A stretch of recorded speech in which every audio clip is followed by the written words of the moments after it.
Scan now. Meet Sovi, your new AI study buddy. Aggregate supply curves can be tricky, but we will master the long-run version right now by looking at how prices and wages actually behave.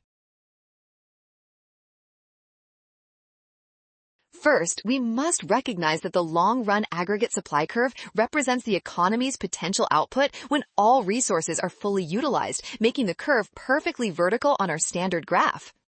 Next, understand that in the long run, nominal wages and all input prices are fully flexible, meaning they adjust completely to changes in the overall price level within the economy.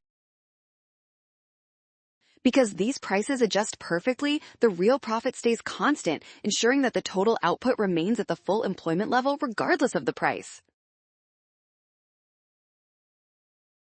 Well done! Scan the code, you can learn better with Sovi. Avoid the rush and watch signs. Trust given data and check steps.